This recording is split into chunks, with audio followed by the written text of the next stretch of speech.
I don't like announcing to the world na anak ako ng artista. Kasi my parents always raised me with the idea na, Migo, your parents, hindi sila special.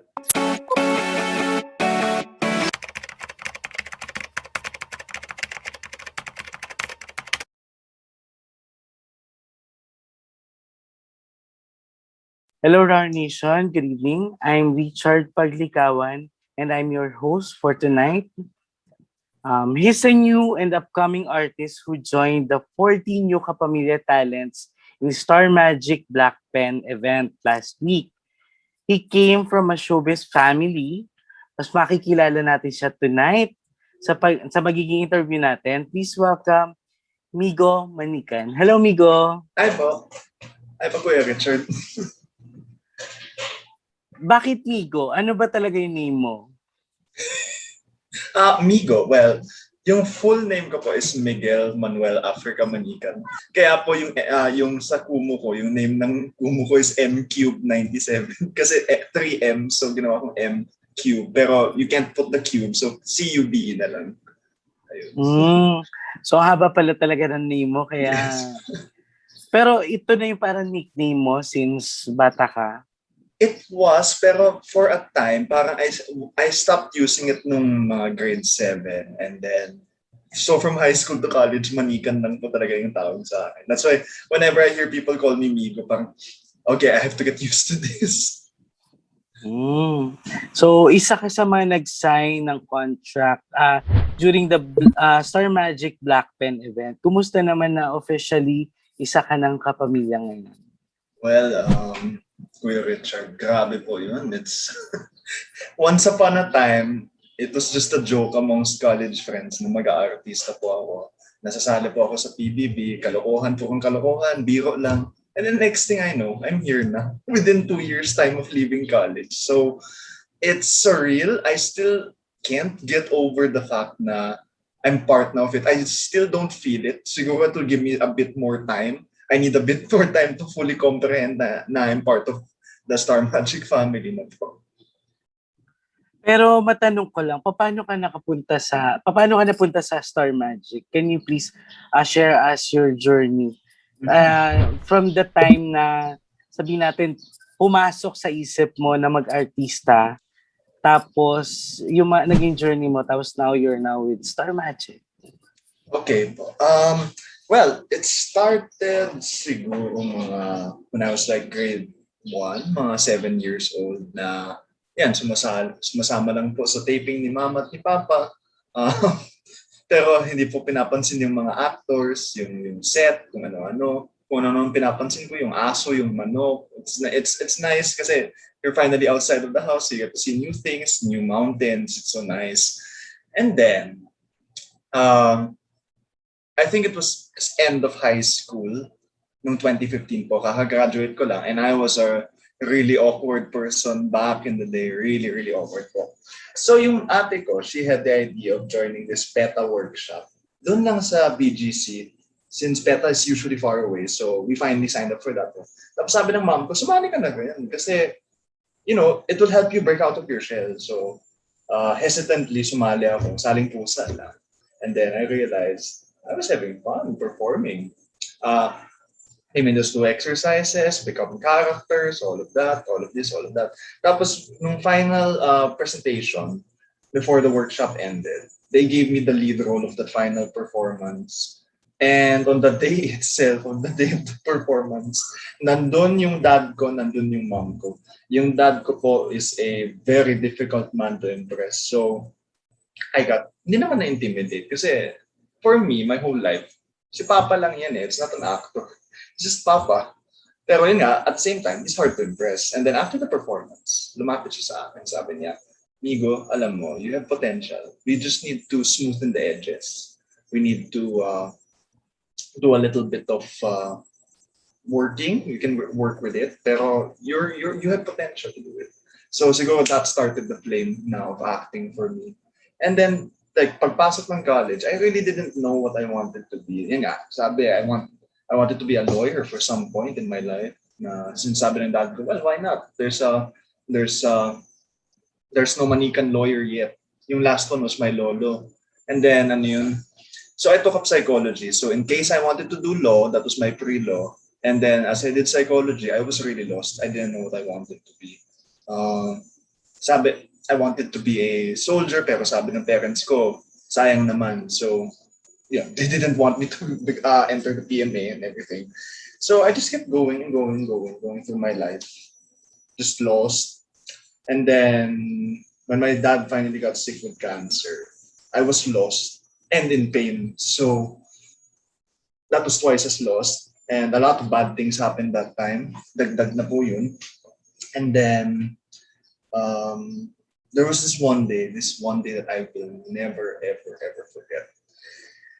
Nandun po kaming lahat sa kwarto na yun, sa hospital room po ni Papa. And then, he pointed at me. Kasi ano yun, yung psychiatrist niya entered the room and he was introducing all his children to her. Tapos sabi niya, that boy, while pointing at me, that boy will continue my legacy. So I won't forget that day. That was a very frightening day kasi that was a huge responsibility considering my dad has been in theater and then showbiz for like since 1970 po if I remember. He started theater 70s. And then ayun, from there I just worked my way around po. I auditioned for commercials, for movies, indie movies. Pero wala pong nahuha. And then I started doing workshops, more PETA workshops, Star Magic workshop.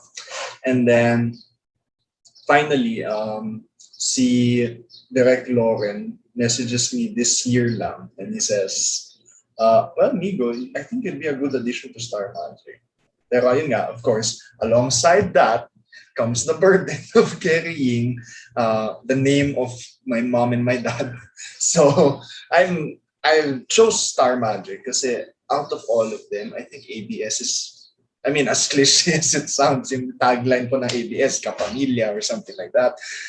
ABS is like family kasi ABS is the one who offered the most work to my parents. So can't let them go. They're family. They're not like family. They are family.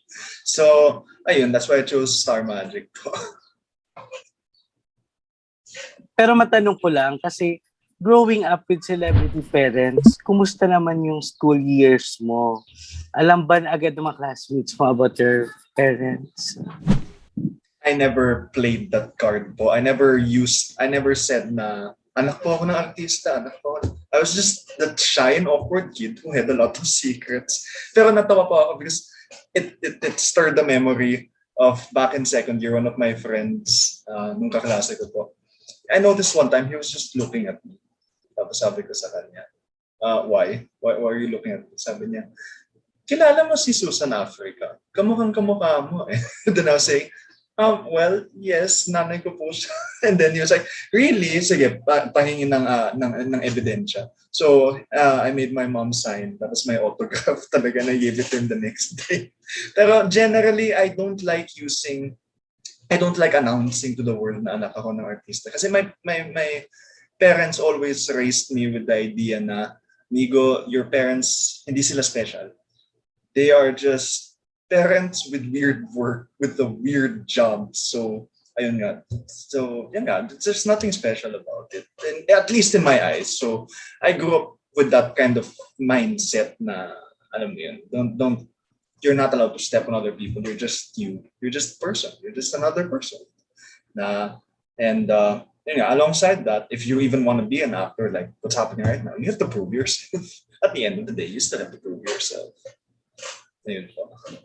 Pero how about naman dun sa pressure? Kasi di ba si Sir Spanky na talaga mismo yung tumuro sa'yo na magko-continue ng legacy niya. So, syempre iba pa rin naman si Miss Susan Africa. So, paano yung parang yung pressure sa'yo ngayon? Now you're in showbiz na.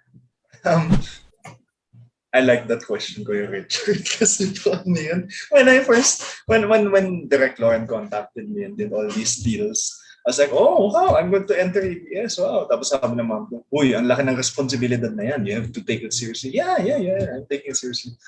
And then, nagkukumo na po ako and all of that.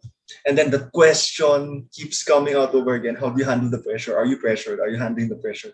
The whole time, the early days of that I was being asked that po, it was always, yeah, I can do it, I can do it. And then right after the interview, napapaganon ako, napapaisip ako, oh my God, ang laki pala ng pressure nito.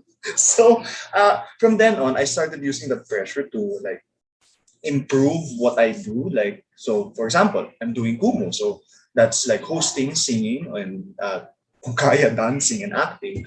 Nagpa-practice ako. That's why I never considered myself a singer. Pero nung start ko ng Kumu, I had to, start singing and doing that. I barely had any lessons singing. So kahit medyo baluktot pa sa simula, I had to do it. I had to pick up from it kasi the pressure is what pushes me to improve. And lalo na po, the pressure isn't just coming from my parents now. My Kumu audience, parang they're starting to expect more now of me. So they want me to sing more and all of that. So I highly recommend any type of work po to use that pressure to push and improve yourself. That's always grounds to improve, just like any business company po, the pressure of your rival company. So yeah, you have to keep improving. That's how improvement happens po. And sa parents mo, ano naman yung parang mga big words na binigay nila sa'yo prior ka pumasok sa showbiz? And ano ba yung parang kinikwento nila sa'yo regarding showbiz kahit wala ka pa nung time na wala pa sa isip mo na pumasok sa showbiz? Pero syempre, for sure, nagkikwento naman sila about their experiences. And ano yung parang dala-dala mo galing dun sa mga lessons na shinare nila sa'yo? Well, for me, it's mostly, I think it's, well, we can start with yung mga kwento po nila. It's like yung mga kaibigan nila sa set. Kaya whenever they come to the house, si Tito Ronnie, si Tito Ben, ayun, and then whenever we eat outside nung dati po, ayun, because they've been talking about them so much. Parang hindi na nga sila actors in my eyes. They're just family. They're just, family friends. Kaya I hope one day I get to work with them. Si Tito Ronnie Lazaro and si Tito Pen Medina. Pero yun nga po, yeah, that's what I picked up mostly. It's always kwentuhan ng mga kaibigan, all of that, and the tension and the scary experiences on the set na may ma-witness sila na may sinisigawan na actor and all of that. Pero I think what I learned from all those stories and the words that they parted with me is, well, number one, be kind to everyone in the set. Kahit PA lang yan, kahit director man yan. The lowest to the lowest to the highest to the highest. You need to treat everyone as equals. There is no such thing as a small job. Everyone on that set is important and essential. That's why they are there. So you need to take good care of them. In terms of what they left, well, at least yung dad ko po, words that he left before I entered showbiz. Grabe po. Sometimes that's one thought that goes into my head. Yeah. How would Papa feel if he saw me today? Like, continuing on the name, bringing the name. Pero ayun nga po, I think one statement that he left behind was, si Migo, he's a late bloomer. Pero when he blooms, watch out world. So I really like that. Kasi yeah, I really am a late bloomer. Sobrang late na po. Pero ayun nga po, that's one statement na I like from my dad regarding this industry. So ayun nga, I have to do my best for that. Tapos yung mom ko po, two advice po. Number one, always be prepared. Always be ready for whatever comes your way. Kakanta, sasayaw, aarte, host. We need to be ready for any of that. And you cannot say no. What the boss says goes. So ganun lang po talaga. And the second one is always remain humble no matter where you are, no matter how high you are in the roster of actors. Always be humble. Always treat everyone as equal. Kaya nga po, it coincides po with being friends with everyone po. And being respectful to everyone po. And ngayong year na to, ngayon ang year na masasabi natin pinakamarami yung in-introduce ng mga new artists. And syempre, as part ng mga bagong artists, Ano sa palagay mo yung pinaka-edge mo na para sabihin na ikaw yung, if ever man may mga project sila naiisip, ikaw yung best na kukunin? I think I learned that aspect of myself from Direk Ryan, yung nung nag-artist training po ako sa Star Magic. I felt really touched when he said that. Alam mo, Migo, alam mo anong maganda sa'yo? Palaban ka eh. Lumalaban ka, as in you're not going to give up. You're always going to do everything you can. You study it, you will do everything you can. I mean, close to the point of die trying na po. So, ayun nga, that's one thing about me. I'm very determined, and the perseverance. I think even yung mom ko, she always commends me for that because I take everything seriously when it comes to doing the small things like Kumu, for example. What more if there's a bigger project? You don't even respect the work of Kumu. How can you handle the bigger project? So, ayun nga po, I think it's my perseverance and my determination that will differentiate me from everyone else. Pero iba talaga kapag yung nagpo-push sa yung parents mo, yung family mo. No? And friends po. Yeah. So ayan, Migo. Meron kami mga hinandang mga random questions that we need to know about you. Showbiz questions, no? Okay. Okay.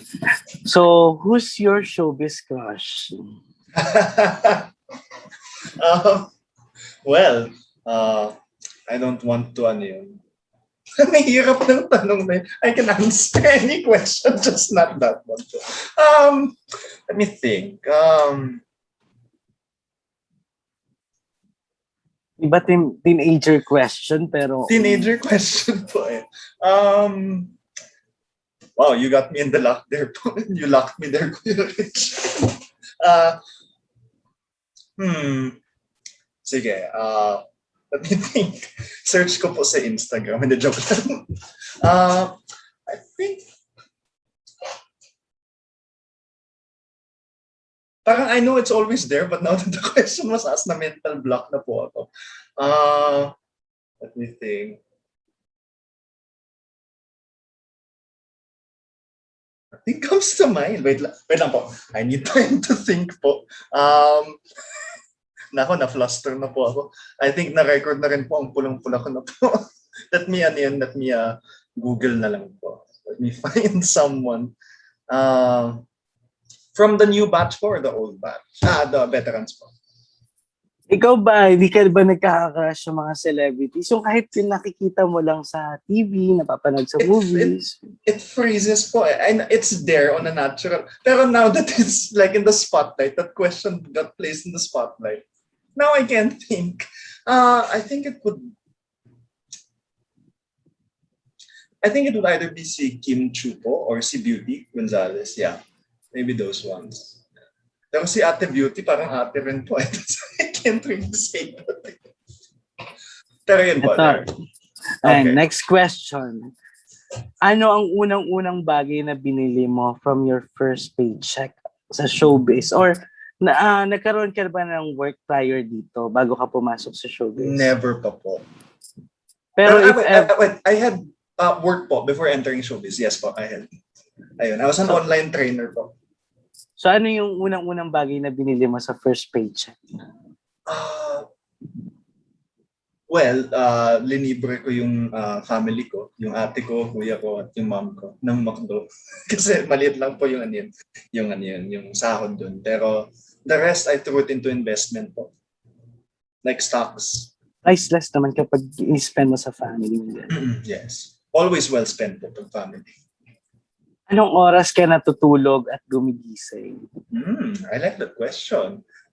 Usually, I like sleeping at, my ideal sleeping time is like 8 or 9. Pero usually, pag may movie time or something like that, I end up sleeping at 10. Pero yung body clock ko po, it's so used to my daily exercise pagkagising. I'm always awake by 5 or 6. So, dati nga po, nung nasa college pa po ako, I was like 8 p.m. to 4 a.m. lagi po yung tulog ko, yung gising ko. It already became a cycle, so nasanay na po yung body clock ko. Kanino ka pinaka-starstruck sa showbiz? Actually, that's I like that question kasi my whole life, kasi nga, I was being taught na don't think of anak ng artista as a status. Ganun lang. So, okay, just go by. Hi, this, hi, that. And then, I accompanied my mom sa party ng House of Us. And I got to meet Daniel Padilla. I think from then on, I realized na grabe si Daniel Padilla sa success. I think if there's anyone na I'd want to be like, it would be like Daniel Padilla. And mga mall shows, sold out Araneta concerts na ano yun, every time na ginawa, sold out. Oh man. Yeah, I'd want to be like that one day. Ano naman yung madalas mong ginagawa during your spare time? During my spare time, I like to, nanonood ng YouTube po. Pero of course, alongside that, I like to practice my singing and my acting. Yung dancing, wala pa po akong teacher. So, I need to find one first. Most embarrassing moment? Okay, I like that one. I really like that one. There's this one award na yung mom ko nandun si John Lloyd, nandun si Piolo. And then my mom got the award for, I think she represented Love Diaz po for Hele sa Hiwagang Hapis. And then they gave her a lot of flowers and all of that. And I had to assist her going down the stage. Tapos nag-backstage kami to go back to the audience. And I wasn't exactly in the right set of mind. So this is really a huge learning experience for me. And then ang daming paparazzi to the point na medyo nainis na ako because I was carrying so many things. Yung mom ko, she was putting more things on me. Medyo nagwala ako and I kind of dropped the bouquet. And all the paparazzi stopped and looked at me, pati yung mom ko. So I'm like, oh boy. I did something wrong here. And then my mom gave me a lecture the whole way home. So I learned from that. Lalo na po that I'm going to become a public figure. I need to learn to control my temper. Naku, yan talaga. So, when's the last time na pinagalitan ka ni Miss Susan? Last time. And why? I know there's no such thing as a year that goes without fighting, pero I can't recall last year ba? Or, yes. Last time last year po. Bandang December ata. Sumama po siya sa akin when I was driving to work one time. And then pinagalitan ako because I should be working hard for the family, lalo na my mom's not getting any younger. So I felt the pressure from there. And medyo nagalit rin ako sa kanya for saying that out loud. Medyo nag-aaway kami, but within a few hours, batit na ulit. And what's your biggest pet peeve? Biggest pet peeve. Biggest pet peeve. I don't like being indecisive. Gusto ko pag if you really want it, then you'd go for it. Hindi na paligoy-ligoy, na beat around the bush pa. I always hate indecisive moments and people. Kasi nakakainis. One moment ganito, another moment ganito. Make up your mind. You need to do it. So what is the dumbest way you've been injured? Injured. I like this one. There was one time nung third year po ako. First day of third year high school. Nasa bahay na po ako. It wasn't in school. And then, merong dalawa eh. Pero I like this one. All of a sudden, since June, rain season, nagka-thunderstorm dito. So buhos talaga ng ulan. And then the windows were open, all of that. Tumakbo ako, tapos basang-basa na po yung sa may bintana, yung sahig sa may bintana.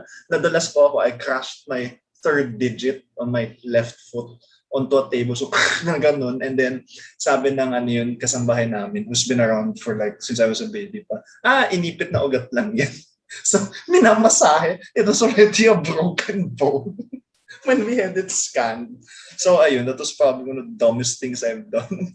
Never run and just be calm kahit may kidlat at kulog.